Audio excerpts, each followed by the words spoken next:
Hello students, next जो reaction है free radical की वो है पेरोक्साइड इफेक्ट के नाम से जाना जाता है या खराश इफेक्ट के नाम से भी इसको जाना जाता है।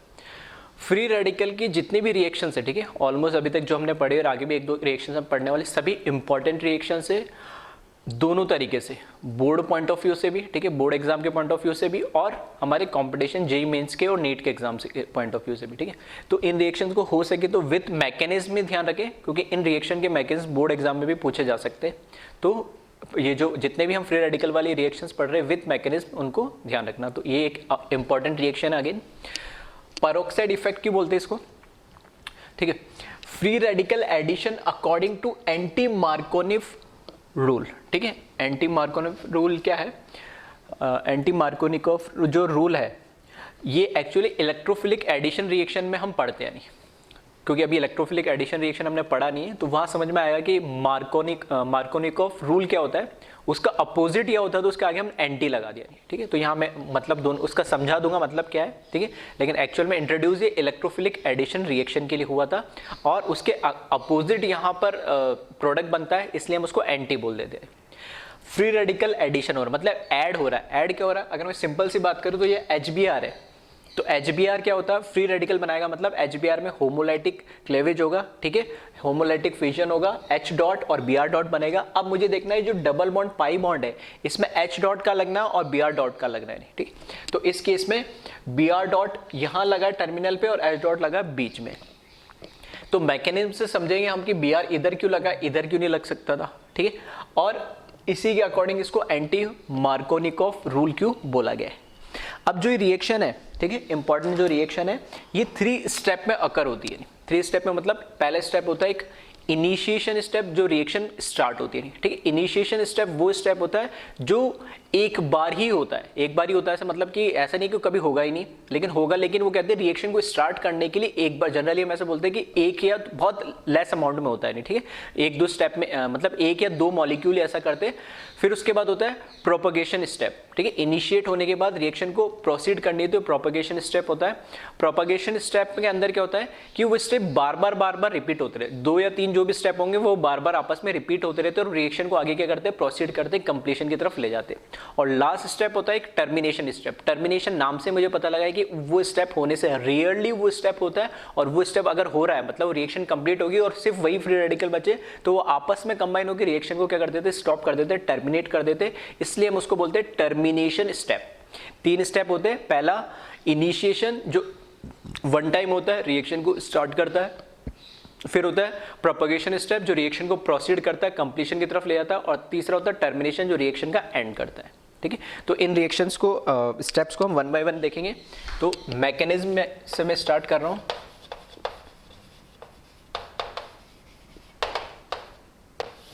तो मैकेनिज्म में पहला मैं लिख रहा हूं इनिशिएशन स्टेप,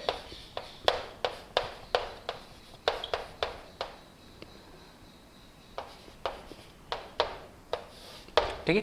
इनिशिएशन में स्टेप 1 लिख रहा हूं मैं, ठीक है। स्टेप 1 2 3 इसलिए लिख रहा हूं ताकि आगे जो मैं रिलेट करूंगा तो मैं स्टेप नंबर बोलूंगा, थोड़ा सा बताने में आसान होगा।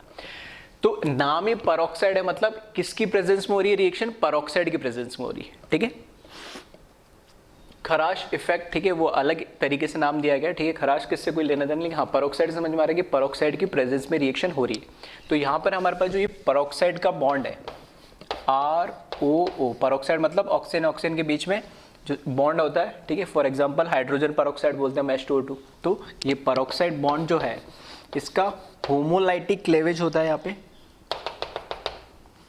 और ये बना लेता है 2 मोल्स ऑफ RO डॉट, सही है। फिर ये इनिशिएशन स्टेप है, स्टेप 1। उसके बाद आता है स्टेप 2। ऐसा नहीं है कि इनिशिएशन स्टेप एक ही होगा या प्रोपगेशन स्टेप एक होगा या टर्मिनेशन है, एक से ज्यादा भी स्टेप होते हैं। इनिशिएशन मतलब एक ही बार होते हैं। पहले क्या बनता है, ये फ्री रेडिकल बना लेगा पेरोक्साइड का, ठीक है, ब्रेक होके।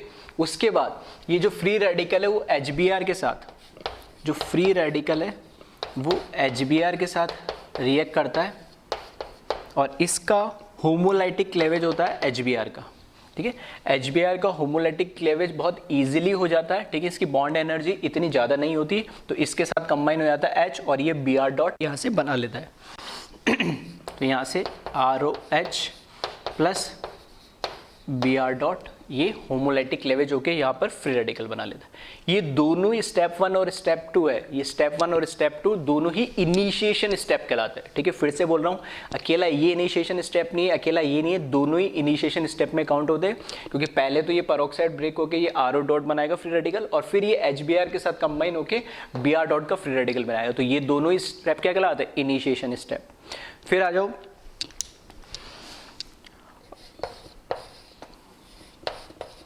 प्रोपागेशन स्टेप, जो रिएक्शन को क्या करेगा? प्रोसीड करेगा, ठीक है। इसको 1 2 लिखा, तो अब नेक्स्ट लिख रहा हूं मैं स्टेप 3, ठीक है। स्टेप 3 के अंदर क्या होगा हमारे पास, ठीक है, हमारे पास जो एल्कीन दे रखी RCH double bond CH2 plus जो हमारे पास स्टेप 2 में अब ये जो फ्री रेडिकल बना Br डॉट, ये इसके साथ कंबाइन होगा। कंबाइन कैसे होगा कि यहाँ पर हमारे पास पाई बॉन्ड जो है, ठीक है, वो वीक बॉन्ड होता है, तो वो होमोलाइटिकली क्लेवेज होगा, मतलब इधर भी क्या होगा? फ्री रेडिकल बनेगा। यानी अब फ्री रेडिकल बनेगा, तो अब ध्यान हमें ये रखना है, कार्बन और कार्बन पे इधर भी फ्री रेडिकल बनेगा, इधर भी फ्री रेडिकल बनेगा, पाई बॉन्ड ब्रेक हो जाएगा। अब ये जो Br डॉट है कहाँ कंबाइन हो? अगर ये यहाँ कंबाइन होता है टर्मिनल वाले पे, तो इधर बनेगा फ्री रेडिकल इस स्टेप में, और अगर ये यहाँ पे Br डॉट कंबाइन हो जाता है तो यहाँ बनेगा टर्मिनल पे फ्री रेडिकल। तो अल्टीमेटली जब Br डॉट कंबाइन हो जाएगा तो ये जो एल्कीन था वो किस में कन्वर्ट हो जाएगा? फ्री रेडिकल में। तो मुझे ये देखना है कि वो फ्री रेडिकल ज़्यादा स्टेबल किस केस में बनेगा। आ रही मेरी बात समझ में? हम रिएक्शन करते समय नहीं, रिएक्शन करने में जो मेरा इंटरमीडिएट जो बन रहा है उसकी स्टेबिलिटी में देखूंगा, ठीक है, क्योंकि हमें जनरली पता है rate of reaction is proportional to, ठीक है, स्टेबिलिटी ऑफ इंटरमीडिएट। जितना ज़्यादा इंटरमीडिएट स्टेबल होगा वो तभी तो रिएक्शन को आगे ले जाने की कोशिश करेगा, अदरवाइज वो स्टेबल नहीं होगा तो रिएक्शन आगे क्यों ही ले जाएगा, ठीक है। तो Br डॉट को कहाँ मैं कंबाइन करूँ? Br डॉट को मैं टर्मिनल पे कंबाइन करूँ, क्यों? क्योंकि ऐसा करने पे इधर जो फ्री रेडिकल होगा वो 2 डिग्री बनेगा जो कि स्टेबल होगा, और अगर Br को मैंने इधर लगा दिया तो यहाँ पे मुझे फ्री रेडिकल मिलेगा जो कि 1 डिग्री होगा, तो ठीक है, वो लेस स्टेबल होगा। और फ्री रेडिकल की स्टेबिलिटी की बात ऑलरेडी हम कर चुके GOC के अंदर, और सेम कार्बोकेटाइन की स्टेबिलिटी की तरह देखा जाता है, ठीक है। तो 3 डिग्री सबसे ज्यादा स्टेबल होता है फ्री रेडिकल की बात करूं, फिर 2 डिग्री और उसके बाद 1 डिग्री। तो RCH2 Br और यहां पर ये बन जाएगा फ्री रेडिकल, ठीक है। ये 2 डिग्री फ्री रेडिकल है। अगर मैं Br को इधर लगाता और यहाँ फ्री रेडिकल होता तो 1 डिग्री होता, वो लेस स्टेबल होता है। क्लियर है? ठीक है। अब आ जाए स्टेप 3 हो गया। स्टेप 4 में अब मैंने बोला ये स्टेप तो एक ही बार होता है, ठीक है, एक ही बार होता है। तो सर ये एक बार में ये इसमें ब्रेक हुआ और फिर एक बार Br डॉट बना लिया तो ये Br डॉट तो खत्म हो गया, ये इसके साथ रिएक्शन हो गई, तो अब तो Br डॉट कहाँ से होगा? वापस ये स्टेप होगा? नहीं। इनिशिएशन का मतलब इसलिए बोल रहा हूँ कि 1 टाइम अकर होता है, ये एक ही बार होता है। उसके बाद प्रोपगेशन स्टेप का काम होता है रिएक्शन को आगे प्रोसीड करे। तो अब कैसे प्रोसीड करेगा? अब जो ये फ्री रेडिकल बना है, ये फ्री रेडिकल फिर HBr के एक नए मॉलिक्यूल से रिएक्ट करेगा, ठीक है। तो स्टेप जो 4 होता है यहाँ पे RCH dot CH2 Br plus HBr इसके साथ रिएक्शन करेगा। अब ठीक है, कई बच्चों के दिमाग में आता है कि सर यहाँ से Br डॉट यहाँ से वापस नहीं बन सकता है क्या? बन सकता है, लेकिन इनिशिएशन स्टेप का मतलब ही होता है एक बार होता है, रिएक्शन को स्टार्ट करता है, इसका काम हो गया खत्म। अब क्या होगा? रिएक्शन को आगे प्रोसीड करने का काम होता है प्रोपगेशन स्टेप का। तो इसमें पहले स्टेप में तो फ्री रेडिकल बना, अब ये जो फ्री रेडिकल बना वो HBr के एक नए मॉलिक्यूल के साथ रिएक्ट करेगा और यहाँ पे फिर से होमोलाइटिक क्लेवेज होगा। तो अब यहाँ पर क्या होगा? H डॉट Br डॉट जो बनेगा यहाँ पर कौन लग जाएगा? H डॉट आके इसके साथ कंबाइन हो जाएगा और वहां पर क्या बन जाएगा? CH2। ये जैसे मैंने यहाँ पे H इधर लगा दिया, Br इधर लगा दिया दिखाने के लिए। तो जो प्रोडक्ट बनेगा वो हो जाएगा RCH2 Br plus Br dot. ये जो Br है ये फ्री रेडिकल के फॉर्म में बन गया। यहाँ से जो H था वो इस फ्री रेडिकल के साथ कंबाइन होके, ठीक है, और यहाँ पर CH2 इसने बना लिया, तो ये मेरा बन गया प्रोडक्ट, ठीक है।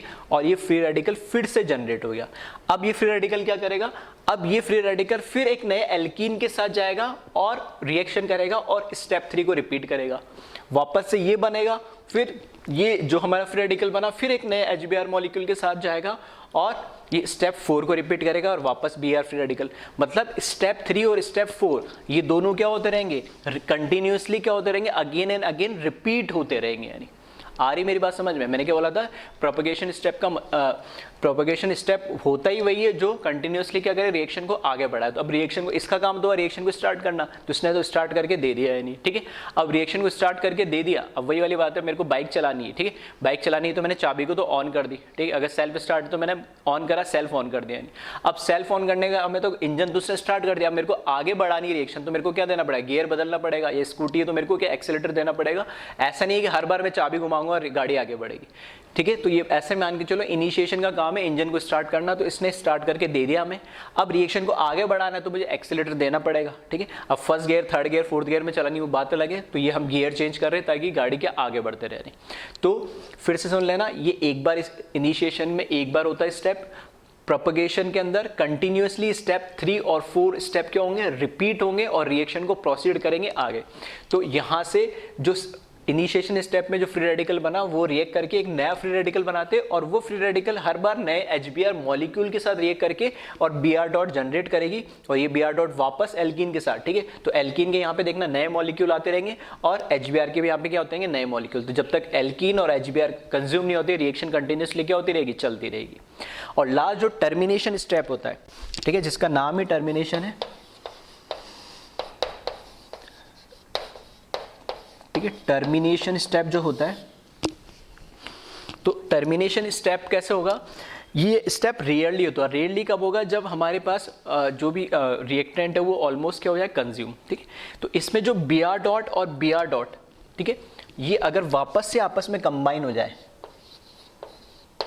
Br dot plus Br dot दोनों फ्री रेडिकल कंबाइन होके और Br2 बना ले, तो ये रिएक्शन को क्या कर देंगे, स्टॉप कर देंगे, क्योंकि जब फ्री रेडिकल होगा ही नहीं तो रिएक्शन आगे क्यों ही वो बनेगी। तो ये कहलाता है टर्मिनेशन स्टेप।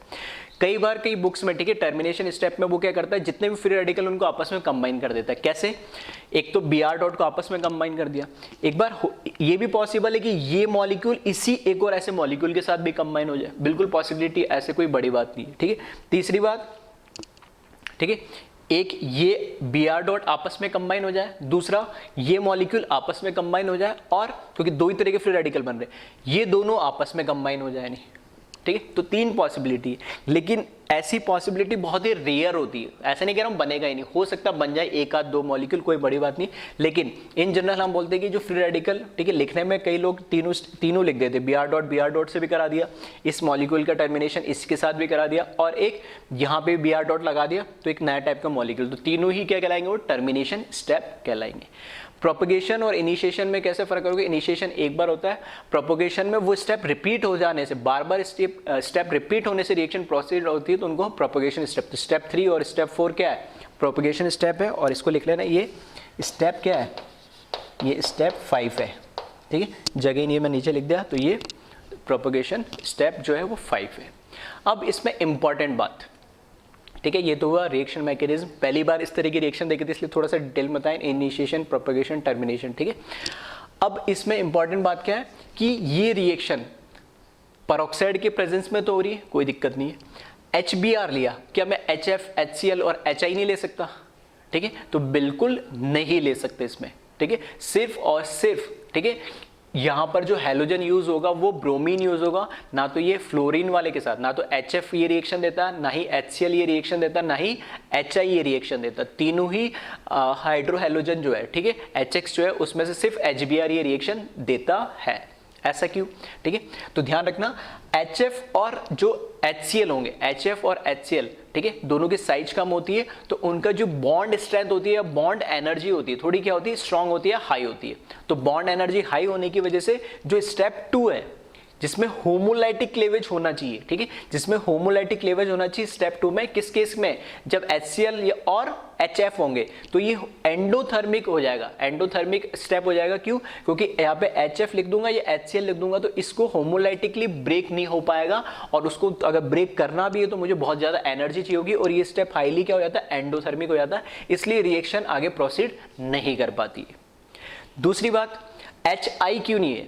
HI तो सर वो तो अब उल्टा हो गया कि HBr अगर ब्रेक हो रहा है तो HI तो उससे वीक ही होता है। बिल्कुल, HI उससे वीक होता है, ये स्टेप आसानी से होता है, या I डॉट बना लेगा, कोई दिक्कत नहीं। लेकिन जब I डॉट स्टेप 3 में जाता है, I डॉट जब स्टेप 3 में जाएगा रिएक्शन करने के लिए, तो हम देख रहे हैं यहाँ पे I डॉट कार्बन के साथ कंबाइन होकर, जैसे यहाँ पे बना रहा है CBr, तो यहाँ पे क्या बनाएगा? CI। तो ध्यान रखना, जब कार्बन और आयोडीन के बीच में बॉन्ड बन रहा है तो कार्बन का तो मुझे पता है यहाँ पे क्या 2p ऑर्बिटल यूज होगा, ठीक है, और यहां पर आयोडीन का क्या ऑर्बिटल यूज होगा? 5p, ठीक है। हालांकि होने में इसका भी 4p हो रहा है, लेकिन ठीक है, एक्सप्लेनेशन क्या वही मैं समझा रहा हूं, और थोड़ा इससे क्लियर भी होता है कि इसका 2p ऑर्बिटल होगा, इसका 5p ऑर्बिटल होगा, वो ओवरलैप करके क्या बनाएगा? बॉन्ड बनाएगा। तो ये जो बॉन्ड बनता है CI बॉन्ड, ये बहुत ही वीक बॉन्ड बनता है, नहीं कि इसका ऑर्बिटल का साइज छोटा होगा, इसका ऑर्बिटल का साइज बड़ा होगा, ठीक है। तो ये जो बॉन्ड इनके बीच में बनता है बहुत ही वीक बॉन्ड होता है। तो ये बॉन्ड ना बना के, ठीक है, ये बॉन्ड ना बना के इसमें क्या करता है?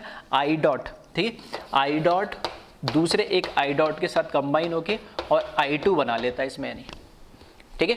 तो रीजन समझ लेना क्या बता रहा हूं मैं। HF और HCl का रीजन अलग है और HI का रीजन अलग है। HF और HCl में स्टेप 2 हाईली एंडोथर्मिक हो जाता है, होमोलाइटिक क्लेवेज नहीं हो पाता है, इसलिए रिएक्शन नहीं देता है। HI के केस में ये होमोलाइटिक क्लेवेज तो हो जाता है, बॉन्ड तो इससे भी वीक होता है, कोई दिक्कत नहीं है। लेकिन स्टेप 3 में जब वो आता है तो ब्रोमीन और जैसे कार्बन के बीच में बॉन्ड बन रहा है तो वहां पे आयोडीन फ्री रेडिकल बीच और कार्बन के बीच में जो बॉन्ड बनता है वो बॉन्ड क्या होता है? बहुत ही वीक बॉन्ड होता है, ठीक है, क्योंकि इसका और जो ऑर्बिटल का साइज है I का बहुत बड़ा होता है, कार्बन का छोटा होता है, तो उसमें इफेक्टिव ओवरलैपिंग नहीं होती, तो बॉन्ड बहुत ही वीक होता है। दूसरा, वो बॉन्ड ना बना के वो क्या करता है? आयोडीन फ्री रेडिकल के साथ कंबाइन होकर वो I2 गैस बना लेता है, ठीक है। इसलिए स्पेसिफिक पेरोक्साइड इफेक्ट, ठीक है, जो पेरोक्साइड इफेक्ट है, ये रिएक्शन जो HBr की सिर्फ और सिर्फ ब्रोमीन देता है, ना HF देगा, ना HCl देगा, ना HI देगा। क्लियर है? ठीक है। अब इसमें एंटी मार्कोनिकॉफ रूल या मार्कोनिकॉफ रूल क्या है? देखो, ये रिएक्शन एक्चुअल में जब तुम देखोगे, अगर HBr के अलावा अगर मैंने HCl लिख दिया, ठीक है, HBr के अलावा अगर मैंने HCl लिख दिया तो ये रिएक्शन होती है इलेक्ट्रोफिलिक एडिशन रिएक्शन। अभी कहला रही है फ्री रेडिकल एडिशन रिएक्शन, और अगर मैंने यहाँ पे HCl लिख देता तो यहाँ कहलाता है इलेक्ट्रोफिलिक एडिशन रिएक्शन। इलेक्ट्रोफिलिक का मतलब क्या है? उसमें इलेक्ट्रोफाइल, यहाँ पे HCl में से ये मान के चलो H प्लस और Cl माइनस, तो ये जो H प्लस का जो है वो इलेक्ट्रोफाइल होता है, और इलेक्ट्रोफाइल क्या होता है हमें पता है, जो इलेक्ट्रॉन क्या होता है? डेफिशिएंट होता है। तो मुझे दिख ही रहा है H प्लस क्या इलेक्ट्रॉन डेफिशिएंट है। तो इलेक्ट्रोफाइल जैसे हमने बोलते हैं न्यूक्लियोफिलिक एडिशन लिख लिया, जिसमें न्यूक्लियोफाइल अटैक करता है। इलेक्ट्रोफिलिक एडिशन रिएक्शन में पहले इलेक्ट्रोफाइल अटैक करता है, नहीं, ठीक है। तो यहाँ पे इलेक्ट्रोफिलिक एडिशन रिएक्शन है जिसमें H प्लस पहले रिएक्ट करता है। अब समझना बिल्कुल लॉजिकली बात, ठीक है। अगर H प्लस पहले यहाँ पर क्या कर रहा है? रिएक्ट करेगा या अटैक करेगा, ठीक है, मैं यही समझा देता हूँ, लिखा दूंगा अभी। RCH डबल बॉन्ड CH2, जैसे अभी मैंने यहाँ क्या करा, फ्री रेडिकल की जब रिएक्शन कराई तो जो इंटरमीडिएट बन रहा मैं उसकी स्टेबिलिटी की बात कर रहा हूँ। सेम जब मैं यहाँ पे क्या करूँगा, H प्लस की रिएक्शन करा दूंगा, इलेक्ट्रोफिलिक एडिशन करा दूंगा, तो जो इंटरमीडिएट बनेगा मैं उसकी स्टेबिलिटी की बात करूंगा, यानी, ठीक है। तो याद देखना RCH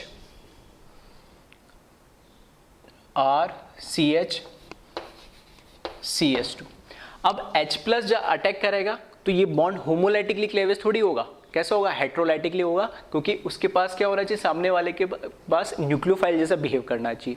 तो जब ये H प्लस अटैक होगा तो ये जो बॉन्ड है, पाई बॉन्ड है, ये कहाँ? दो पॉसिबिलिटी, एक बार तो इस पे शिफ्ट हो जाए, नेगेटिव चार्ज आ जाए, इस पे पॉजिटिव आ जाए। दूसरी पॉसिबिलिटी क्या है कि इधर शिफ्ट हो जाए और इस पे पॉजिटिव है। चलो दोनों केस में बना देता हूं। अगर RCH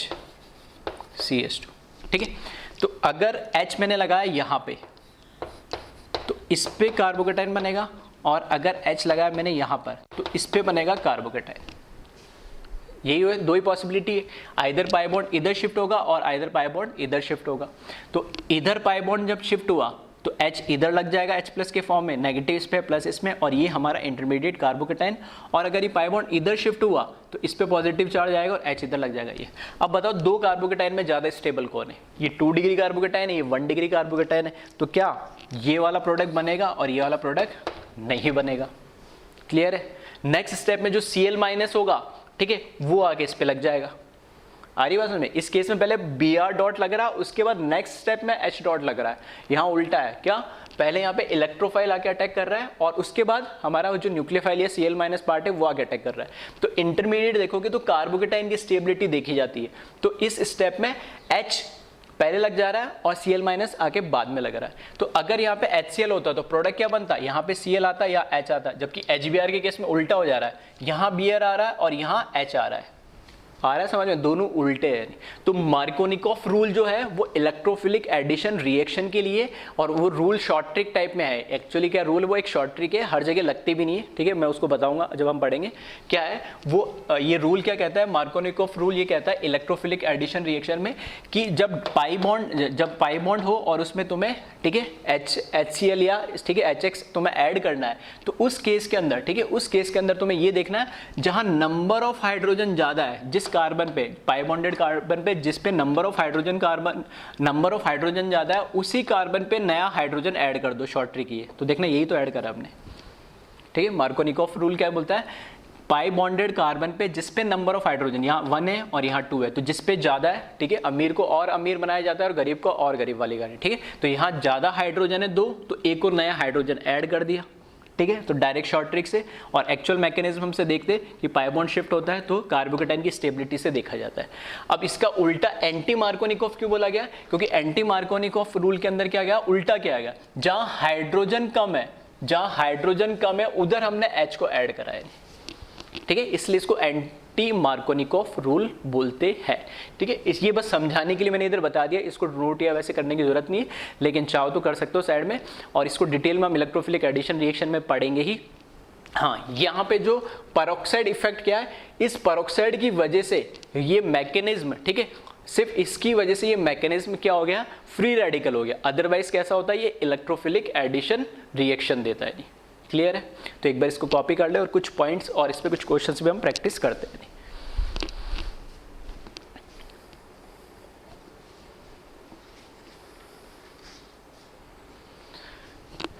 ठीक है। तो पहले तो मैं इसके जो पॉइंट्स मैंने बोले वो लिख देता हूँ 2-3।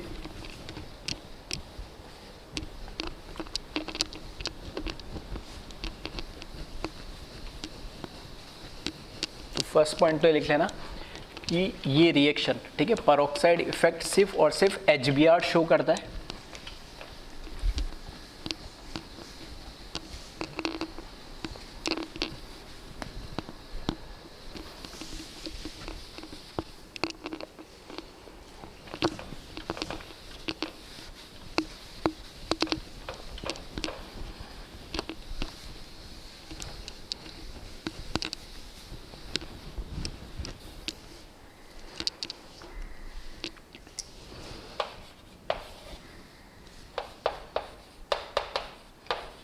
this reaction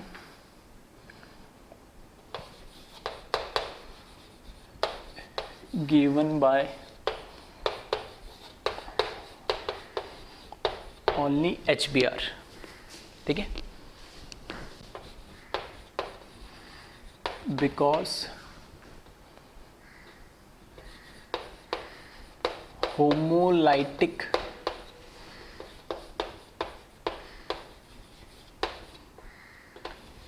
cleavage of HBr is possible easily। सही है? तो इसका होमोलाइटिक क्लेवेज हो सकता है HF and HCl does not show this reaction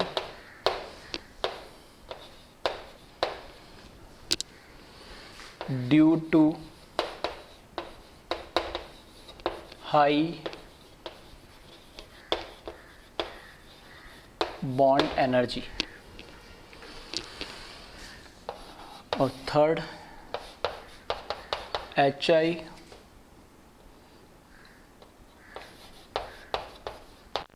does not, ठीक है, इसमें चाहो तो ये भी लिख लेना, स्टेप 2 इसकी वजह से, hence step 2 is highly endothermic. और थर्ड पॉइंट लिख लेना, HI does not show this reaction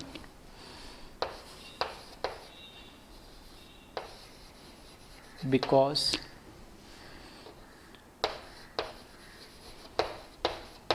bond strength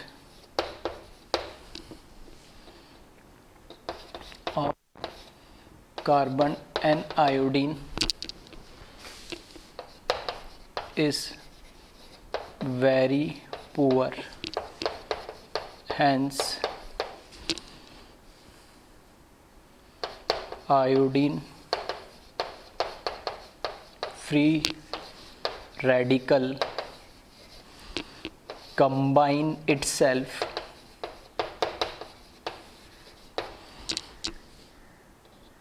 and form I2 iodine gas. ठीक है, तो ये रीज़न मैंने लिख दिए, एक बार इनको कॉपी कर लिया आप. तो स्कूल एग्ज़ाम में, ठीक है, 1 मार्क्स के अंदर या स्कूल एग्ज़ाम में, ठीक है, 2 मार्क्स के अंदर पूछे जा सकते हैं, और कंपटीशन एग्ज़ाम में तो पॉसिबिलिटी है रीज़न इस तरीके से ऑप्शन दे देगा, क्या रीज़न है कि रिएक्ट नहीं करने का. ठीक है, तो उसमें भी ये पूछा जा सकता है. अब बात करते हैं हम इस पर कुछ क्वेश्चंस की. ठीक है, इस पर भी कुछ अच्छे क्वेश्चंस बनते हैं. तो पहला क्वेश्चन तो ये पूछ लेगा हो कि आपसे कई तरह के कंपाउंड दे देगा, 4 ऑप्शन दे देगा कंपाउंड की. ठीक है, और उसमें से पूछ लेगा कौन सा कंपाउंड पेरोक्साइड इफेक्ट या खराश इफेक्ट शो नहीं करेगा. नहीं करेगा से मतलब क्या, उसमें HBr नहीं होगा या ये पेरोक्साइड नहीं होगा उसमें? नहीं, पेरोक्साइड उसमें होगा, HBr भी होगा, लेकिन पेरोक्साइड इफेक्ट हमें नज़र नहीं आएगा. नज़र क्यों नहीं आएगा? क्योंकि वो कंपाउंड इस तरह का होगा सिमेट्रिकल कि कहीं पे भी H लगा दो, कहीं पे Br लगा दो, कोई फ़र्क ही नहीं पड़ रहा है. नहीं आ रही मेरी बात समझ में? तो इस तरह के क्वेश्चंस भी इसमें पूछे जाते हैं. तो पहला, ठीक, फर्स्ट क्वेश्चन यही लिख ले.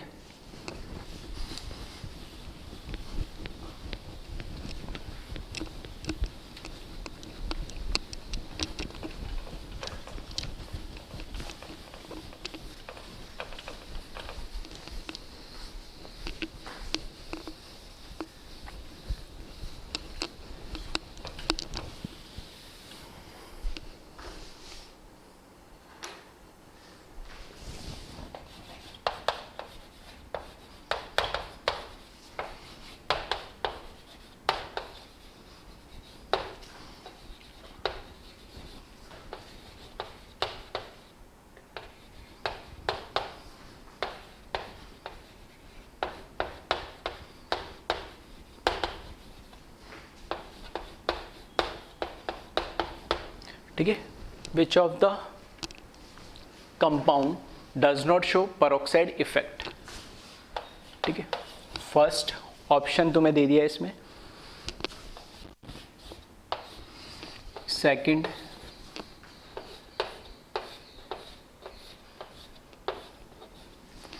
थर्ड,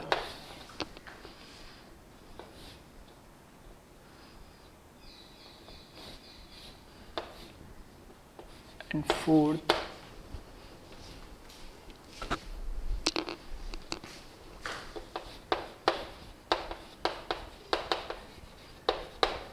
ठीक है.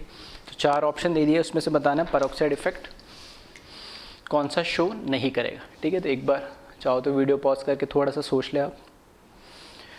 देखिए फर्स्ट ऑप्शन में अगर मैं पेरोक्साइड इफेक्ट की बात करूं तो HBr मुझे ऐड करना है, ठीक है, पेरोक्साइड की प्रेजेंस में। तो एक बार लिख दे रहा हूं मैं, तो एंटी मार्कोनिफ रूल लगा दो डायरेक्ट, ठीक है। H वहाँ ऐड करना है, ठीक है, H वहाँ ऐड करना है जो ऑलरेडी कम है। तो ऑलरेडी कम का होगा, इधर तो होंगे 2 और इधर क्या होगा 1, तो यहाँ पर ये प्रोडक्ट मिल जाएगा, यहाँ H जुड़ जाएगा और यहाँ Br जुड़ जाएगा, ठीक है। तो एंटी मार्कोनिक चाहो तो ऐसे भी याद रख सकते हो, बाकी मैकेनिज्म से तो यार सारी चीज़ें हमने एक्सप्लेन कर ही लिए, ठीक है। इसी तरीके से इसमें बात करें अगर हम तो, ठीक है, यहाँ देखोगे तो 1 2 3 4 चारों बॉन्ड कंप्लीट, हाइड्रोजन है ही नहीं है, 1 2 3 एक हाइड्रोजन तो है, तो यहाँ तो ऐड हो जाएगा Br और यहाँ ऐड हो जाएगा H, ठीक है। फिर इसमें अगर हम बात करें तो कहीं पे भी ऐड कर दो, क्या कुछ फ़र्क पड़ेगा? आ रही बात समझ में? यहाँ पे भी 1 2 3 1 2 3 इधर H ऐड कर दो या इधर Br ऐड कर दो, ठीक है। एंटी वेंटी में समझना, मैं चाहे बनाने में से बना दिया, यानी मतलब इधर H ऐड करो या इधर H ऐड करो, ठीक है, या ब्रोमीन इधर लगा दो या इधर लगा दो, उससे कोई फ़र्क नहीं पड़ रहा है। और इस तरीके से अगर फोर्थ की बात करें तो इसमें भी देखना pH, यहाँ पे एक H कम है तो यहाँ लगा दे एक और H, और यहाँ पे क्या लग जाएगा H ज़्यादा है CS2, यहाँ लगा दे Br। कहने का मतलब है पेरोक्साइड इफेक्ट शो करने का मतलब जो भी मैंने लगाया उनको चेंज करके देख लेना, कंपाउंड सेम बनेगा अलग बनेगा नहीं। इसको चेंज कर लोगे तो कंपाउंड अलग बनेगा, इन दोनों को चेंज कर लोगे कंपाउंड अलग बनेगा, क्या इन दोनों को चेंज करने से कंपाउंड अलग बनेगा? कोई फ़र्क ही नहीं पड़ रहा है। तो पेरोक्साइड इफेक्ट कौन सा शो नहीं कर रहा है तो वो ये हो जाएगा, यहाँ पर इन दोनों को चेंज कर लोगे तो भी कंपाउंड बदल जाएगा, ठीक है। तो इस तरह के क्वेश्चंस भी पूछे जाते हैं, तो कॉपी कर ले एक बार इसको। नेक्स्ट जो क्वेश्चन है वो भी एक अच्छा क्वेश्चन है, देखिए उसको।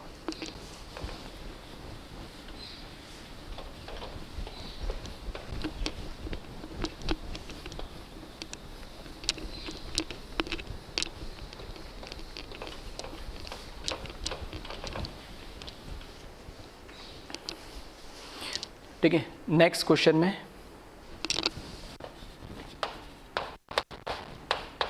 Right the product of reaction, ठीक है।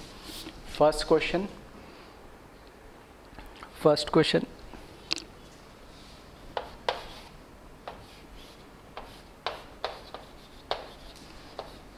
ठीक है, इसी में दोनों लिख देता हूँ। मैंने रिएक्शन करा दी HBr की पेरोक्साइड के प्रेजेंस में, और एक रिएक्शन करा दी मैंने HCl की पेरोक्साइड के प्रेजेंस में, तो बनाए क्या प्रोडक्ट बनेगा यानी, ठीक है। तो बहुत अच्छा क्वेश्चन है, देखना इसमें हमें पता है HBr पेरोक्साइड के इफेक्ट में जब रिएक्शन कराएंगे तो पेरोक्साइड इफेक्ट होगा, खराश इफेक्ट होगा, और इसकी वजह से, ठीक है, इसकी वजह से एंटी मार्कोनिफ रूल लगाएंगे इसमें, तो यहां पर तो लग जाएगा H और यहां पर क्या लग जाएगा Br, क्योंकि यहां पर क्या हुआ है, ऐसे बोल सकता हूं मैं,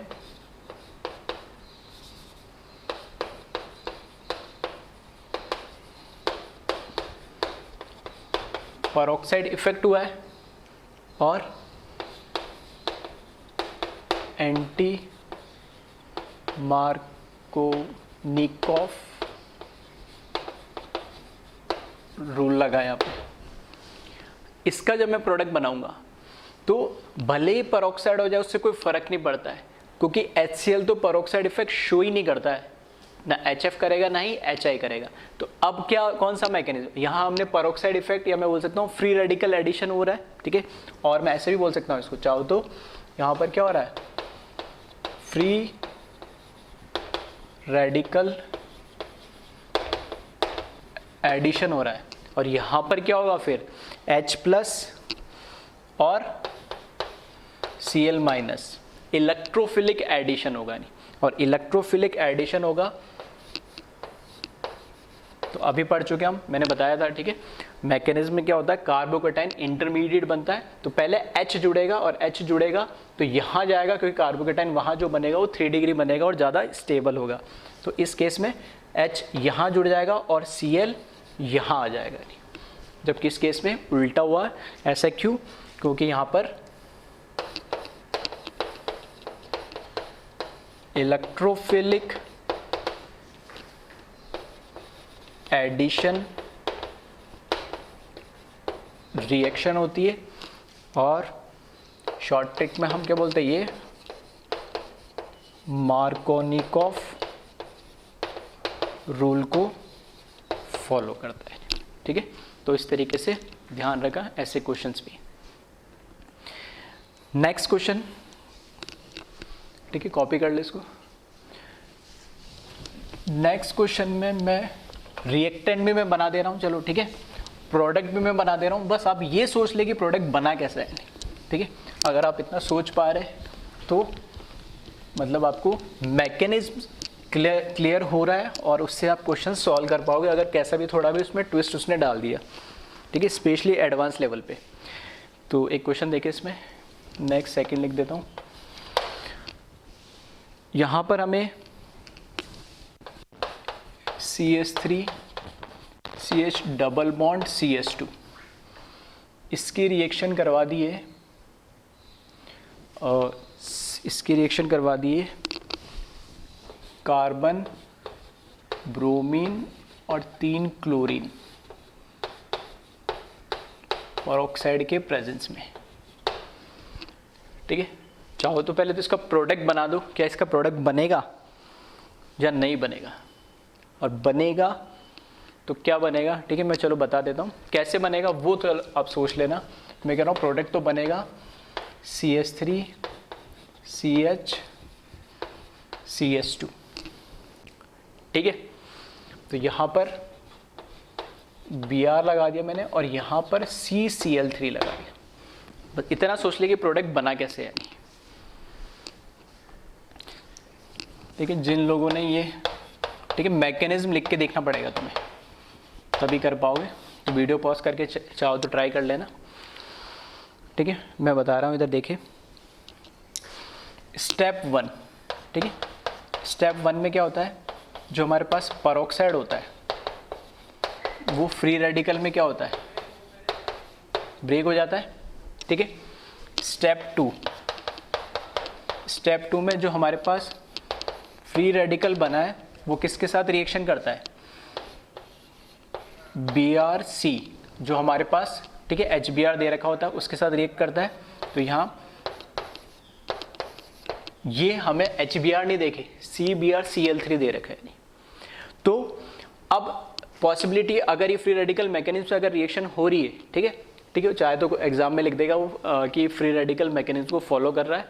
ठीक है, तो बताया प्रोडक्ट क्या बनेगा। ठीक है, इस तरीके भी क्वेश्चन को दिया जा सकता है एडवांस लेवल पे, ठीक है, मेंस लेवल पे या नीट लेवल पे। ठीक है, नहीं ऐसे क्वेश्चंस कम ही पॉसिबल होते हैं, इनकेस आ भी जाए तो थोड़ा सा ध्यान रख लेना। अब पॉसिबिलिटी क्या है कि या तो मैं CBr बॉन्ड को ब्रेक कर दूं या CCl बॉन्ड को मैं ब्रेक कर दूं, यानी तो CBr और CCl में से दोनों में से आप ही बताएं कि कौन सा बॉन्ड ब्रेक होगा, यानी।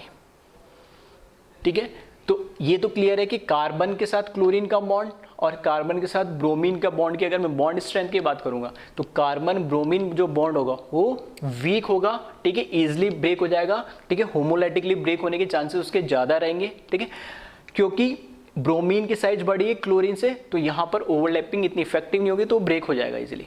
तो जो इस केस में जो प्रोडक्ट मिलेगा वो मिलेगा मुझे ROBr या फ्री रेडिकल। ठीक है, पॉसिबिलिटी दोनों थी, कार्बन ब्रोमीन और कार्बन क्लोरीन। तो ब्रेक कौन सा होगा, क्योंकि वीक बॉन्ड होता है तो ब्रेक हो जाएगा होमोलाइटिकली, तो RBr लग जाएगा। प्लस इसके साथ में क्या, C.Cl3। ये दोनों स्टेप कैसे हो गए, इनिशिएशन स्टेप। फिर प्रोपगेशन स्टेप में आ जाए तो प्रोपगेशन स्टेप में क्या होता है, जो हमारे पास एल्कीन है CH3 CH2, ये किसके साथ रिएक्ट करती है, जो इनिशिएशन स्टेप में जो फ्री रेडिकल बनता है। तो इस बार फ्री रेडिकल क्या बना, CCl3 डॉट, इसके साथ रिएक्शन कराएगा तो ये रिएक्शन बन जाएगी CH3 CH फ्री रेडिकल यहाँ बनेगा, कोई ज़्यादा स्टेबल होगा, और ये CH2 CCl3 यहाँ लग जाएगा। स्टेप 3 हो गया। प्रोपगेशन स्टेप में फिर फर्दर रिएक्शन बढ़ानी है, ठीक है। तो ये था मेरा स्टेप 3, और अब आ जाओ स्टेप 4। तो उसमें CH3 CH CH2 CCl3 इसकी रिएक्शन अब क्या होता है, जो नया मॉलिक्यूल है CBr3 इसके साथ होगी, यानी ठीक है।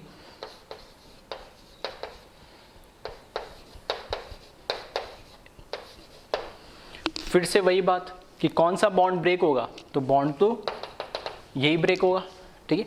तो प्रोडक्ट जो बनेगा वो बन जाएगा CH3,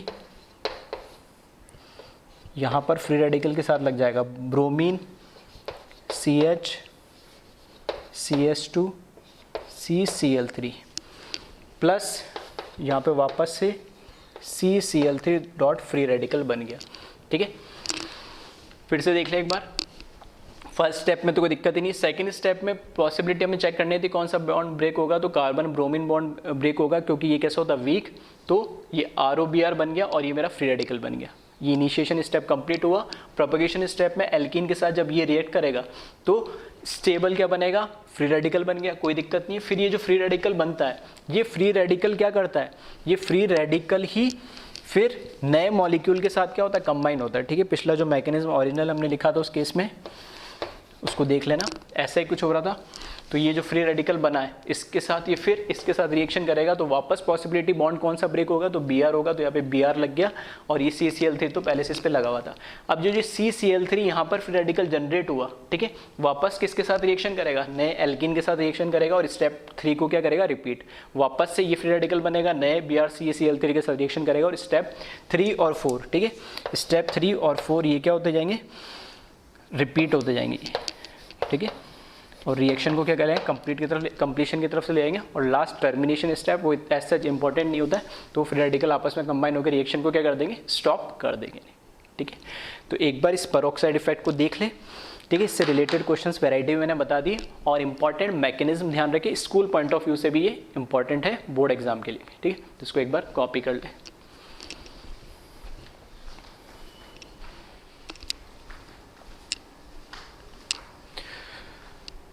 नेक्स्ट जो रिएक्शन है फ्री रेडिकल की वो है NBS के साथ, ठीक है।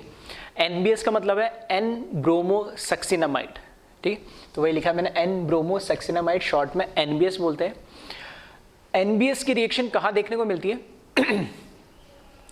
यहां देख सकते हो डबल सिंगल, ठीक है। ऐसा नहीं कहीं पे भी रिएक्शन कर लेता है, ये एलाइलिक हाइड्रोजन के साथ रिएक्शन करता है, उसके साथ होमोलाइटिक क्लेवेज करके उसको रिप्लेस कर देता है, ऐसा हम बोल सकते हैं। NBS के अंदर ब्रोमीन होता है, ठीक है। क्या होता है NBS, अब इसको देखेंगे। एक्चुअल में जैसे यहाँ लिखा है मैंने, ठीक है, 3 कार्बन है, उसमें देख सकते हो डबल सिंगल, और यहाँ पर कार्बन के साथ 3 हाइड्रोजन, तो इसमें से एक हाइड्रोजन हटा के ब्रोमीन लग गया। तो ये ऐसा क्या ब्रोमीन कहीं पे भी लग जाएगा, नहीं, ब्रोमीन सिर्फ वहीं पे लगता है जहां डबल सिंगल और हाइड्रोजन जो होता है, मतलब इसको हम क्या बोलते हैं, एलाइलिक पोजीशन जो होती है, ठीक है। एक विनाइलिक होती है और एक एलाइलिक होती है, ठीक है। एक विनाइल होता है और एक एलाइल होता है। तो अलाइल पोजीशन पे हाइड्रोजन हटाया जाता है, सिर्फ वहीं पे लगता है नहीं, और वहीं पे क्यों लगता है उसका भी एक रीजन है, उसको हम देखते हैं, ठीक है। तो पहले तो हम बात कर लेते हैं NBS N ब्रोमोसक्सिनामाइड क्या है, नहीं, ठीक है। तो N ब्रोमो जो सक्सिनामाइड है उसका स्ट्रक्चर होता है इस तरीके से,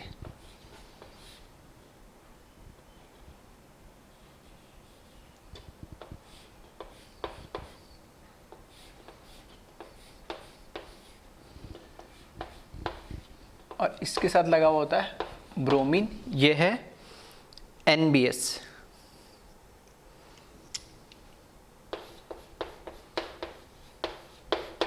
इसी तरीके से जैसे NBS होता है, ठीक है, नाइट्रोजन से लगा हुआ होता है, इसलिए N ब्रोमो सक्सिनिक एसिड से मिलके बना हुआ होता है ये, ठीक है, अमाइड और सक्सिनिक एसिड से, तो ये N ब्रोमो सक्सिनामाइड कहलाता है, शॉर्ट में NBS बोलते हैं। और इसी तरीके से एक NCS भी होता है, ठीक है। तो हो सकता है कई बार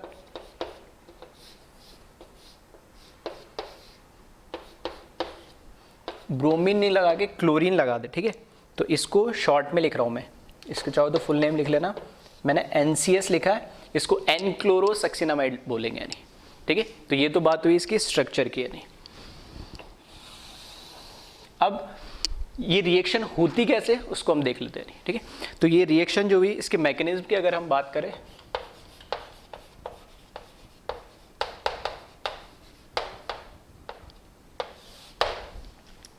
तो जो NBS है, ठीक है, तो इसमें जो फर्स्ट स्टेप होता है वो होता है इनिशिएशन स्टेप,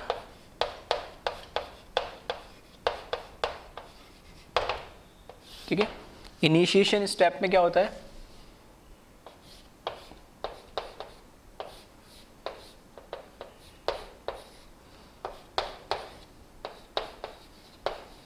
जो यहां पर NBS है इसमें होमोलाइटिक क्लेवेज हो जाता है,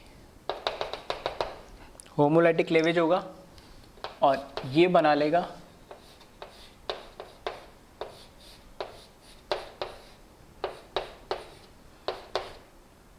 एक फ्री रेडिकल ये और एक ब्रोमीन का फ्री रेडिकल। फिर प्रोपगेशन स्टेप जो होता है, ठीक है, प्रोपगेशन स्टेप जो होता है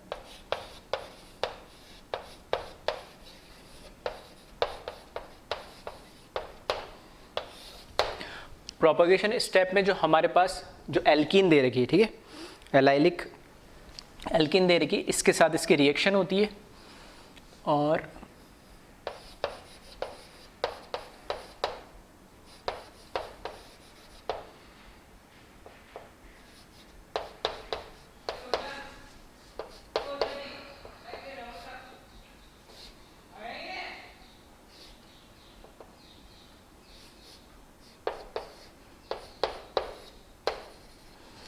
ठीक है, और यहाँ से एक जो हाइड्रोजन है वो यहाँ से निकल जाता है, इस ब्रोमीन इसके साथ कंबाइन हो जाता है, फ्री रेडिकल जो बना है हमें NBS से, और ये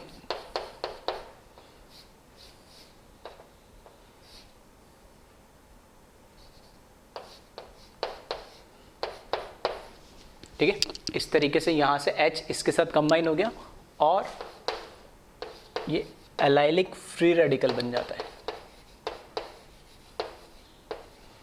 तो अब समझ में आ रहा होगा ऐसा क्यों होता है। एलाइलिक पोजीशन में फ्री रेडिकल बनने से डबल, सिंगल और अनपेयर्ड इलेक्ट्रॉन, ठीक है, double, single, unpaired electron highly क्या होता है, ये रेजोनेंस स्टेबलाइज्ड हो जाता है। इस वजह से एलाइलिक पोजीशन पे ही NBS क्या करता है, हाइड्रोजन को निकालता है, क्योंकि जब वहां पे फ्री रेडिकल बनेगा तो वो रेजोनेंस स्टेबलाइज्ड हो जाएगा और वो रिएक्शन आगे फर्दर प्रोसीड करेगा। तो पहले स्टेप में क्या होता है कि जो हमारे पास एल्कीन होता है वहां से एलाइलिक पोजीशन से हाइड्रोजन हट जाता है, फ्री रेडिकल बन जाएगा जो कि हाईली स्टेबल होता है। और नेक्स्ट स्टेप में, ठीक है, प्रोपगेशन के नेक्स्ट स्टेप में ये जो CH2 double CH CH2 free radical जो बना है हमारा, ये एक फ्रेश NBS से क्या करेगा, रिएक्ट करेगा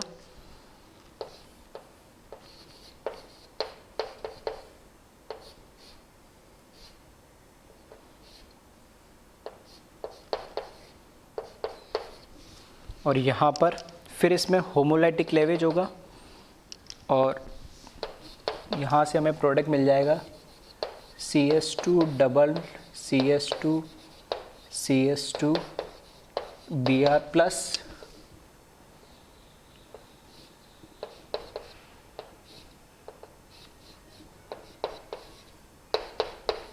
ये फ्री रेडिकल। तो प्रोपगेशन स्टेप में क्या हो रहा है, देखो दो चीज़ है वो भी पॉसिबल है। पहला तो ये जो फ्री रेडिकल है वो, ठीक है, एल्कीन के साथ रिएक्ट करके और हमें फ्री रेडिकल एल्कीन यहाँ पे जो, ठीक है, एलाइलिक पोजीशन पे जो फ्री रेडिकल बन रहा है ये बनाता है और ये फर्दर किससे रिएक्ट करता है, फर्दर ये रिएक्ट करता है फ्रेश एक NBS से और वहाँ से ब्रोमीन एलिमिनेट कर लेगा और यहाँ पर वापस ही फ्री रेडिकल बना देगा। ये जो फ्री रेडिकल बना वापस ये स्टेप जो 2 है, ठीक है, अगर इसको स्टेप 1 बोलता हूँ, स्टेप 2, स्टेप 3, तो स्टेप 2 को ये क्या करेगा, रिपीट करेगा, वापस ही फ्री रेडिकल बनाएगा, फिर फ्रेश NBS के साथ रिएक्शन कराएगा। तो ये प्रोपगेशन स्टेप में स्टेप 2 और 3 क्या होते जाएंगे, रिपीट होते जाएंगे। हाँ, ये भी पॉसिबिलिटी कि सर ये ब्रोमीन का फ्री रेडिकल ये भी तो रिएक्ट कर सकता है, बिल्कुल कर सकता है। या तो ये रिएक्ट क्या कर लेगा, यहाँ से इससे तो नहीं कर पा रहा लेकिन यहाँ पे रिएक्ट करेगा तो भी प्रोडक्ट क्या बनना है, हमें यही बनना है, उससे कोई फर्क नहीं पड़ता है, ठीक है। और चाहो तो लास्ट में टर्मिनेशन स्टेप लिख लेना। टर्मिनेशन स्टेप में क्या है,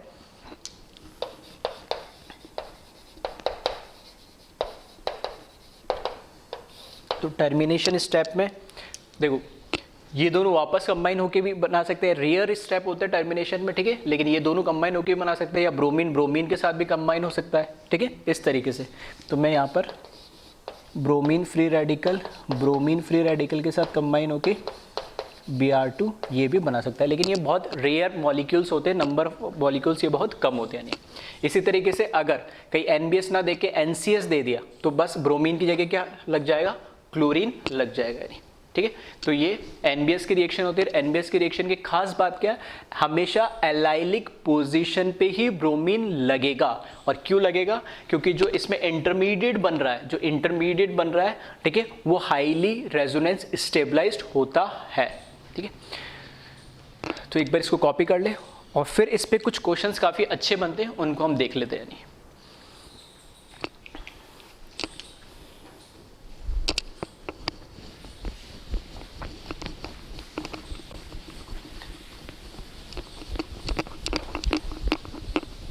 तो ये रिएक्शंस जो भी हम पढ़ रहे हैं, पेरोक्साइड खराश इफेक्ट पढ़ा या फिर NBS वाली रिएक्शन पढ़ी, तो इसमें तुम्हें एक तो ये चीज़ क्लियर होनी चाहिए कि फ्री रेडिकल मैकेनिज्म होता है। दूसरी चीज़ ये कि इसमें प्रोडक्ट किसके अकॉर्डिंग बन रहा है। जैसे यहाँ पर क्या हो रहा है कि सिर्फ ब्रोमीन ही लगता है NBS में, कहाँ लगेगा, एलाइलिक पोजीशन में लगेगा। पेरोक्साइड में क्या होता है, सिर्फ HBr ही रिएक्ट करेगा, ठीक है, और कैसे करेगा, एंटी मार्कोनिकॉफ रूल के अकॉर्डिंग करेगा, यानी। तो ये चीज़ें याद होगी तभी तुम जल्दी जल्दी प्रोडक्ट बना पाओगे, रिएक्शन के आंसर दे पाओगे कॉम्पिटिशन एग्जाम में।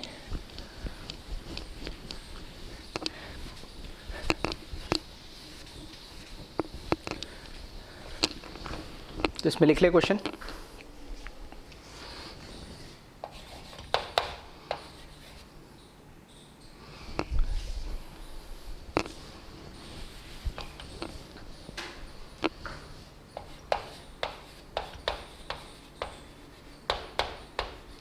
determine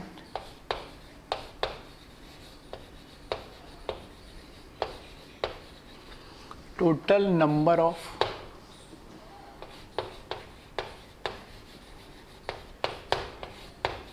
product formed in given reaction, ठीक है। कई बार इस तरीके भी लिखा होता है इंक्लूडिंग स्टीरियो आइसोमर, ठीक है, तो मैं स्टीरियो आइसोमर की भी बात कर रहा हूँ, ठीक है, चाहो तो लिख लेना आगे क्वेश्चन में। फर्स्ट जो क्वेश्चन है इसमें,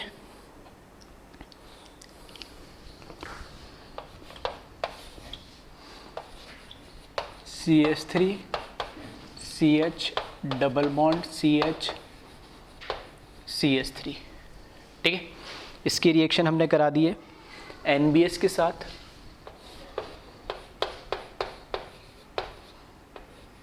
ठीक है। तो बताए टोटल प्रोडक्ट्स क्या बनेंगे, ठीक है। चाहो तो वीडियो पॉज करके और इसके प्रोडक्ट बना सकते हो, ठीक है। अब मैं क्या करूंगा, बस मुझे ये पता है कि एलाइलिक पोजीशन में फ्री रेडिकल बनता है, वो फ्री रेडिकल बना के देखूंगा। अगर वहां से कोई रेजोनेंस, ठीक है, कोई जैसे मैंने जो इलस्ट्रेशन में लिया था पीछे, उसमें अगर मैं उसके क्या करता है, रेजोनेंस स्ट्रक्चर भी बनाता, उसका RS भी बनाता, रेजोनेंस स्ट्रक्चर तो आइडेंटिकली बनता, तो उससे प्रोडक्ट में कोई डिफरेंस नहीं आता। लेकिन अगर ऐसा कोई RS बन रहा जिससे, ठीक है, प्रोडक्ट में डिफरेंस आएगा, तो सारे हम बना के उसमें देखेंगे, ठीक है, क्योंकि इसमें मुझे टोटल प्रोडक्ट्स बताए। तो इसमें देखिए, अगर मैं बात करूँ, जिस कैसे भी काउंट कर लो, ठीक है, डबल से 1 2 3, ठीक है, तो 1 2 के बीच में डबल बॉन्ड और फिर 2 3 के बीच में सिंगल बॉन्ड, और थर्ड जो कार्बन है, ठीक है, वो क्या कहलाएगा, उसकी एलाइलिक पोजीशन कहलाएगी। तो यहाँ से 1 2 3 ऐसे भी देख सकते हो, या 1 2 3 राइट में कैसे भी देख सकते हो, कोई फर्क नहीं पड़ता, ठीक है। तो मैं लेफ्ट से स्टार्ट कर रहा हूँ, 1 2 3, मतलब यहाँ एक फ्री रेडिकल बनेगा, तो ये मैंने बना दिया, एक हाइड्रोजन हट जाएगा, तो CH2 free radical single, CH double CH CH3। या ना बना के अगर मैं यहाँ फ्री रेडिकल बनाता तो भी क्या वो एक आइडेंटिकल टाइप ही बनता, कोई फर्क नहीं पड़ता लेफ्ट से बनाओ या राइट से बनाओ। अब ये देख लो क्या उसका कोई रेजोनेटिंग स्ट्रक्चर तो एग्जिस्ट नहीं करता है, तो हाँ रेजोनेटिंग स्ट्रक्चर करेगा डबल, सिंगल और फ्री रेडिकल, ठीक है। या फ्री रेडिकल 1 डिग्री है, या फ्री रेडिकल आ जाएगा तो 2 डिग्री हो जाएगा, तो ही रेजोनेटिंग स्ट्रक्चर इसका बनाऊंगा, तो ये हो जाएगा CH2 double bond CH CH CH3 और यहाँ पे फ्री रेडिकल आ जाएगा, ठीक है। 2 ही RS बन सकते और कोई पॉसिबिलिटी नहीं, ठीक है। अब मेरे को ब्रोमीन ऐड करना है, तो ब्रोमीन जब ऐड करूँगा तो इसमें तो यहाँ पे ब्रोमीन ऐड होगा, CH2 CH3, और यहाँ पर मैंने क्या करा, ब्रोमीन को ऐड कर दिया। इस केस में ब्रोमीन यहाँ लगेगा, CH2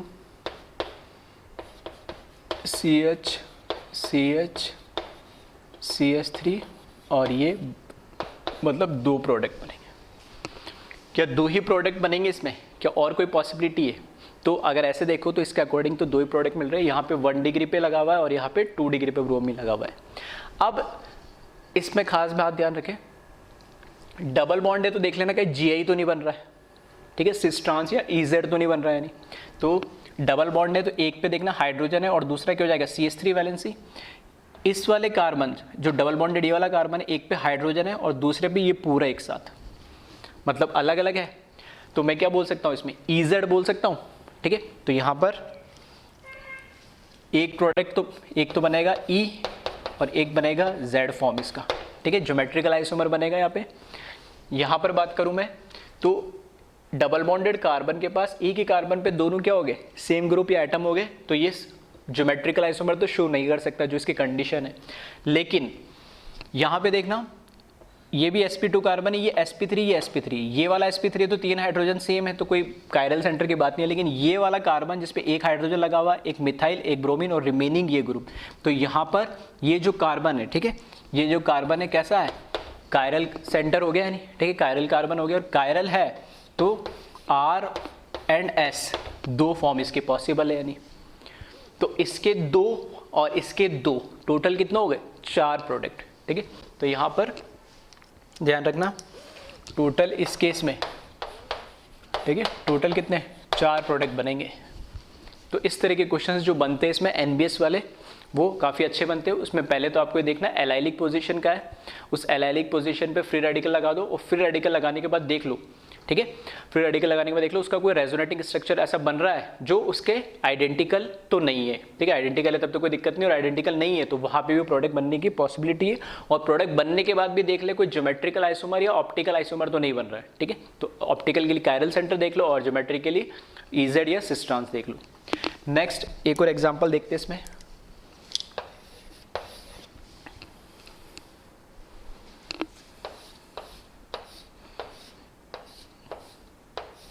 ठीक है, ये आपको कंपाउंड दे रही है और इसकी रिएक्शन करवा दी वापस NBS के साथ, ठीक है। तो वीडियो पॉज करके ट्राई कर ले एक बार इसको।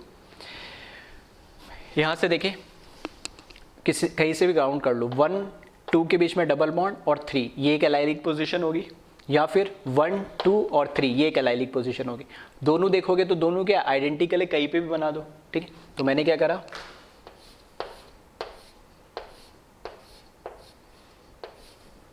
यहाँ नीचे मैंने बना दिया फ्री रेडिकल, ठीक है। NBS से रिएक्शन कराएंगे तो यहाँ पे इंटरमीडिएट क्या बनेगा, फ्री रेडिकल।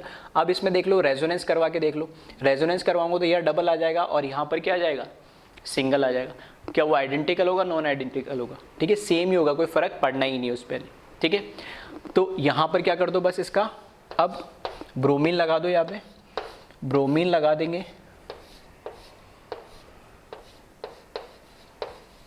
तो ये प्रोडक्ट इसका बन जाएगा, ठीक है। बस एक स्टेप में एक्स्ट्रा बता रहा हूँ फ्री रेडिकल, ताकि आप पहचान सको कोई एक्स्ट्रा प्रोडक्ट तो नहीं बना। पहली बात तो यहाँ पे भी लगा सकते हैं फ्री रेडिकल, यहाँ पे भी वो आइडेंटिकल रहेगी। उसके बाद जो फ्री रेडिकल बनेगा तो इसका डबल और इधर फ्री रेडिकल बना लो तो भी क्या बनेगा, वो आइडेंटिकली बनेगा, उसमें कुछ डिफरेंस नहीं है, ठीक है। तो ये फाइनल प्रोडक्ट बन जाएगा। अब क्या E की प्रोडक्ट बनेगा, तो देखना इस कार्बन पे एक तो हुआ ब्रोमीन, एक जो नहीं दे रखा वो क्या होगा, हाइड्रोजन, क्योंकि 4 वैलेंसी होनी चाहिए sp3 के लिए। और यहाँ से जाओगे तो इस कार्बन के साथ डबल बॉन्डेड, तो ये राइट वाली, ठीक है, ग्रुप अलग हो गया, और लेफ्ट में सिंगल है तो ये ग्रुप अलग हो गया। मतलब ये जो कार्बन है ये भी कैसा है, कायरल सेंटर हो गया, और कायरल सेंटर है तो इसके भी क्या R and S form 2 exist करेंगे। तो टोटल यहाँ पर कितने, यहाँ पे टोटल जो प्रोडक्ट बनेंगे वो 2 बनेंगे यहाँ पे, ठीक है, एक R फॉर्म और एक S फॉर्म, ऑप्टिकल आइसोमर होगा, तो यहाँ पर टोटल 2 प्रोडक्ट बनेंगे। क्लियर है। तो इस तरह के क्वेश्चंस काफ़ी इसमें पूछे जाते हैं। एक बार इसको कॉपी कर ले, कुछ और क्वेश्चंस हम इसमें देखते हैं।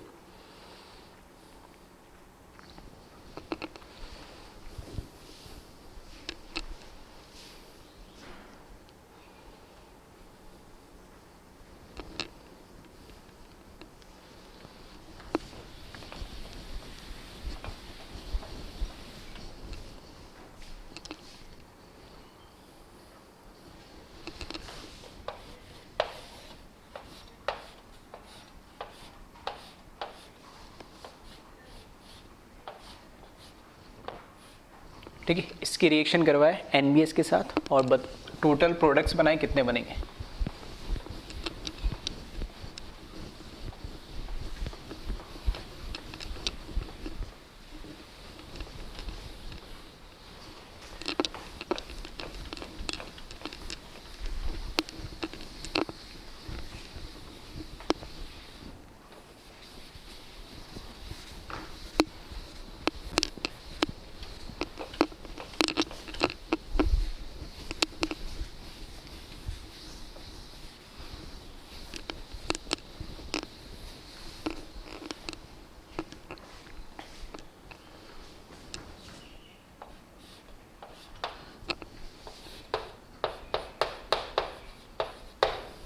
ठीक है, और एक लास्ट और देख ले इसमें।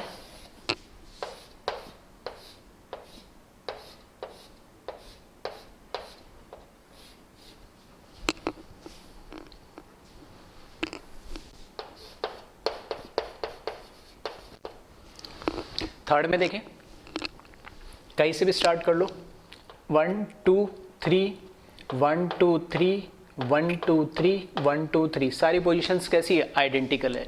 ठीक है, कहीं पे भी एक फ्री रेडिकल बना दो। तो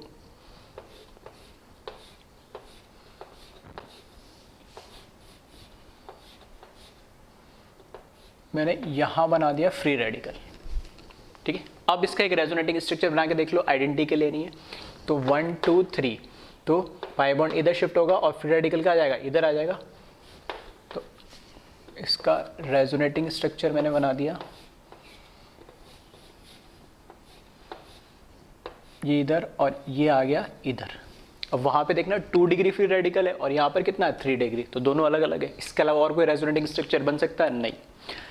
यहाँ पर जब फ्री रेडिकल है वहां क्या लगा दे, ब्रोमीन लगा दे,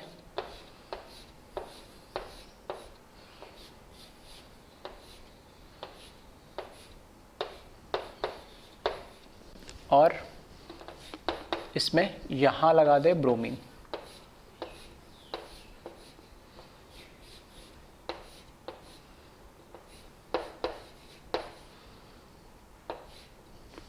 ठीक है, अब देख ले कोई इसमें GI वाली कंडीशन या फिर ऑप्टिकल आइसोमर वाली कंडीशन तो नहीं है। ठीक है, दो तो हमने बना दिए इसके प्रोडक्ट सीधे सीधे।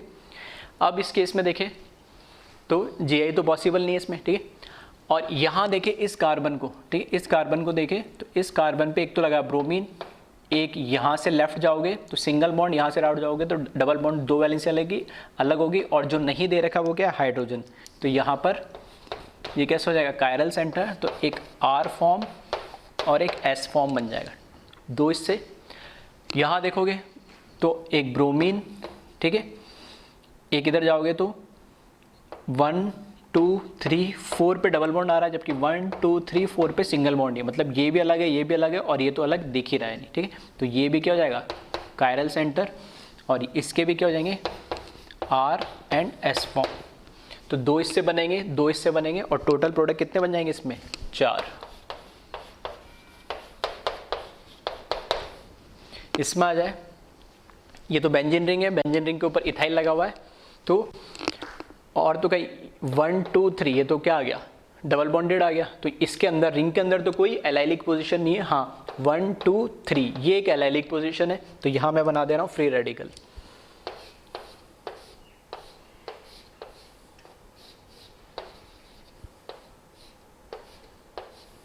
ठीक है, अब क्या इसमें और कोई फ्री रेडिकल बन सकता है जिसमें रेजोनेटिंग स्ट्रक्चर के थ्रू? तो अगर मैं बनाऊंगा यहाँ पे, ठीक है, तो 1 2 3 इधर फ्री रेडिकल आ जाएगा और यहाँ पे पाई बॉन्ड आ जाएगा। तो क्या ये रेजोनेटिंग स्ट्रक्चर में बनाऊंगा? बिल्कुल नहीं, क्योंकि इसकी एरोमेटिसिटी जो है, ठीक है, बेंजीन रिंग की एरोमेटिसिटी वो है, वो क्या हो जाएगी, डिस्टर्ब हो जाएगी। इसकी स्टेबिलिटी को वो और क्या कर देगा, कम कर देगा। ठीक है, इस वजह से ये जो फ्री रेडिकल है इस रिंग के अंदर कभी नहीं बनेगा। मतलब एक ही यहाँ से क्या बनेगा, फ्री रेडिकल बनेगा, और इस पे मैं जब ब्रोमीन लगा दूंगा,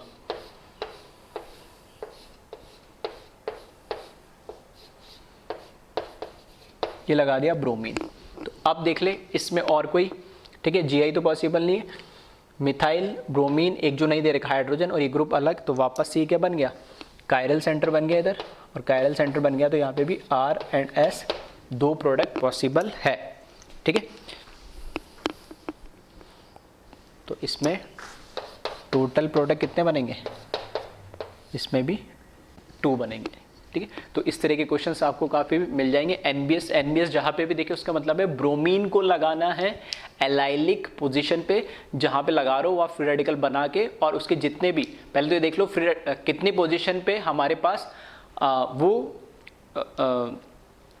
कहने का मतलब है कितने किस किस पोजीशन पे वो फ्री रेडिकल बनेगा। मतलब एलाइलिक पोजीशन हमेशा ऐसा जरूरी नहीं एक ही है। ठीक है, एक से ज़्यादा भी एलाइलिक पोजीशन हो सकती है। ठीक है, तो उनमें आप पहले वो बना के देख लो, और बनाने के बाद, ठीक है, बनाने के बाद जो भी तुमने फ्री रेडिकल पोजीशन पे बनाया एलाइलिक, ठीक है, उसके रेजोनेटिंग स्ट्रक्चर सारे बना के देख लेना, और वहाँ पे फिर बनने के बाद फिर लास्ट में ब्रोमीन लगाना, और उसके बाद भी आपको चेक करना पड़ेगा कि उसमें किसी तरह का जीआई या फिर ऑप्टिकल आइसोमर तो नहीं है। तो इस तरीके से आपको टोटल प्रोडक्ट काउंट करने पड़ेंगे। ठीक है, इसको एक बार कॉपी कर लें।